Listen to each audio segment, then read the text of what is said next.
Goeiemôre julle, Johan van Tonne saam met julle in die Bybel in 1 jaar en vanoggend kyk ons saam na Genesis 36. Hierdie hoofstuk is seker nie een van die maklikste hoofstukke om te lees nie, want dit bevat die nakomelinge of generasies van Esau. So dit bestaan uit 'n lys van baie name van vreemde mense en selfs van vreemde volke. Jy mag dalk dink, maar wat se waarheid of waarde het dit vir my en jou wat ons kan leer uit hierdie gedeelte? Ons kan dit amper opsom in 2 gedeeltes. Alhoewel Esau verkeerde saad gesaai het God getrou gebly aan sy verbond aan Abraham. Ons weet dat Esau eintlik die erfgenaam moes gewees het van Isak en dat hy sy erfdeel afgestaan het aan Jakob vir 'n bordjie sop. Ons leer dan dat Jakob se ma op 'n skelm manier toegesien het dat Isak vir Jakob inseën en nie vir Esau nie. En hierdie leer ons tog dat die Here se goddelike doel hoër is as menslike gebruike. Want baie vroeër in Genesis met die geboorte van die twee word die volgende al uitgespreek deur die Here. In Genesis 25 vers 23 lees ons: En die Here het haar geantwoord: 2 nasies is in jou skoot, en 2 volke sal vir mekaar gaan uit jou liggaam. En die een volk sal sterker wees as die ander volk, en die oudste sal jou jongste dien.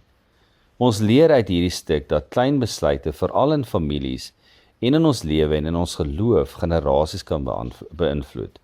In Genesis 28 vers 6 lees ons dat Jakob ingeseën is en gestuur was na Padan Aram deur sy pa om 'n vrou te gaan kry, en dat Jakob beveel was om nie 'n vrou uit die dogters van Kanaan te neem nie. Esau het dit gehoor en het moedswillig vir hom 'n vrou gaan haal onder die Kanaaniete, in 'n poging om sy pa seer te maak vir wat gebeur het. En ten spyte daarvan het God getrou gebly aan sy beloftes aan Abraham en Esau, 'n groot nasie gemaak. Maar Esau was nie deel van die seëninge van Jakob se nageslag nie. Verder sien ons dat God plek gemaak het vir beide die broers. Ons sien dat Esau baie vinnig en eintlik vinniger as Jakob gegroei het in sy familie en selfs deur sy besittings en die diere wat hy gehad het.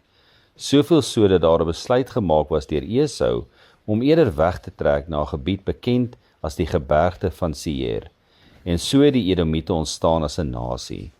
Ons lees hoe hierdie generasie van konings en prinse wat ontstaan het, nog voordat Israel 'n nasie geword het, 'n groot invloed in die opbring van Israel gehad het. Wanneer een die lys van die name lees, sien ons dat daar so baie vreemde name van verskillende volke en tale en gelowe was. Uit hierdie generasie het die Amalekiete ook ontstaan, wat seker een van die grootste vyande was van die Israeliete.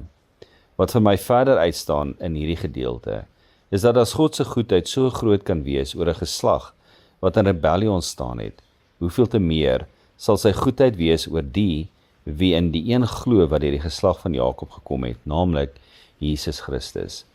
Vir Esau was die seëninge van Isak gemik op dit wat hy in die fisiese kon ontvang, rykdom en eer, en nie dit wat in die geestelike ontvang kon word nie.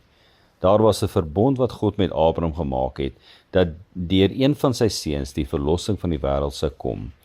Mag ek en jy vandag ook dit toepas in ons lewens om vir wysheid te vra van die Here, sodat ons die regte besluite sal neem in ons families, in ons lewens en ons geloof, sodat ons generasies geseën sal wees. En mag ons altyd eers die koninkryk soek van God en sy geregtigheid.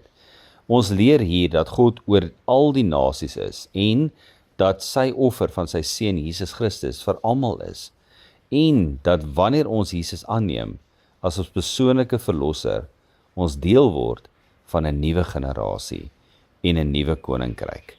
Mooi dag vir julle.